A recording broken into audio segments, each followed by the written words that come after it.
நமஸ்காரம். திருவல்லிக்கேணி நம்பிள்ளை சன்னதி இருக்கிற இடம் கோமுட்டி பங்களான்னு பேர். ஸ்ரீமான் யோகி பார்த்தசாரதி ஐயங்கார் அவர் ஸ்தாபித்த ஒரு இடம். இங்கே ரொம்ப அழகான ஒரு அக்ரகாரம் இருக்குது. திருவல்லிக்கேணி பெருமாளுக்கு கைங்கரியம் பண்ணுறவா கைங்கரியப்படர்கள் அவள் இங்கேயே பக்கத்திலே இருந்து பெருமாளுக்கு கைங்கரியம் பண்ணுறதுக்காக ஒரு அக்ரகாரம் அமைத்திருக்கிறார். அந்த அக்ரகாரத்துக்கு முன்னாடி தான் நம்பிள்ளை சன்னதி இருக்குது. இந்த நந்தவனத்தில் நிறைய புஷ்பங்கள்லாம் இருக்குது. இந்த புஷ்பங்கள்லாம் பறித்து நம்பிள்ளைக்கு பார்த்தசாரதி பெருமாளுக்கு எல்லாருக்கும் இந்த புஷ்பங்கள்லாம் போயின்ட்டுருக்கு. இப்போ வரப்போகிற காலம் வசந்த காலம் அப்படின்றதுனால புஷ்பங்கள்லாம் நிறைய பூக்கும்.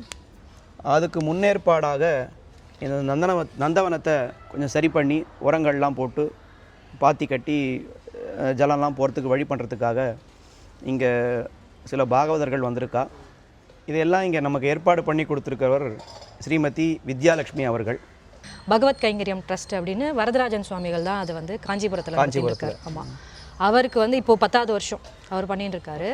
அதில் அவர் எல்லா ஆல்மோஸ்ட் நாங்கள் நார்த்தில் கூட எல்லாமே போயிருக்கோம். எல்லா கோயிலுக்கும் போயிட்டு எல்லா அதாவது நந்தவன கைங்கரியம், மடப்பள்ளி முடிஞ்சா அவள் கேட்டானா மடப்பள்ளி கைங்கரியம், அப்புறம் வந்து டீப் கிளீனிங் ஒட்டடை அடித்து அந்த இடத்துல நல்லா ஹோஸ் பைப் அந்த ஃபெசிலிட்டிஸ்லாம் இருந்ததுனாக்க நம்ம நல்லா பெருக்கி அலம்பி கொடுத்து ஃபுல்லாக பண்ணுறது.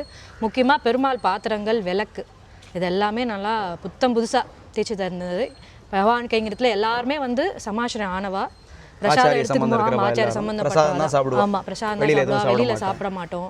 ஸ்ரீமதி ராமானுஜாய் சொல்லி எல்லாமே கோஷ்டி இதெல்லாம் சொல்லிட்டதுக்கப்புறமா தான் நாங்கள் பிரசாதமும் எடுத்துப்போம். அவளோட தனியன்கள், ஆச்சாரிய தனியன்கள்லாம் சேவிச்சதுக்கப்புறமா தான் பிரசாதமும் எடுத்துப்போம். வெளியில் சாப்பிட்றதில்ல.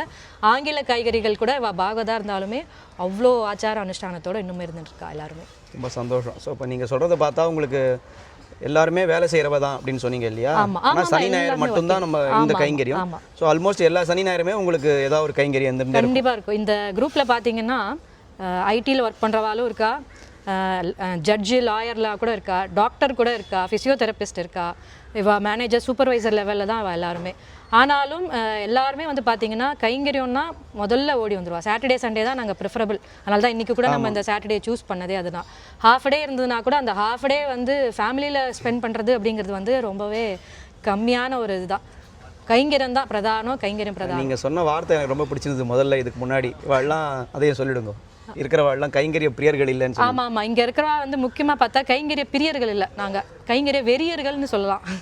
உங்களை பார்த்து நிறைய பேர் இன்ஸ்பயர் ஆகி இன்னும் நிறைய பேர் நிறைய கைங்கரியம் பண்ணுறதுக்கு சேர்ந்துக்கலாம். பகவத் கைங்கரியம் ட்ரஸ்ட்டில் யாருக்கு விருப்பம் இருக்கோ அவசியம் சேர்ந்துக்கலாம். காஞ்சிபுரத்தில் தான் சுவாமி பண்ணிட்டு இருக்காரு.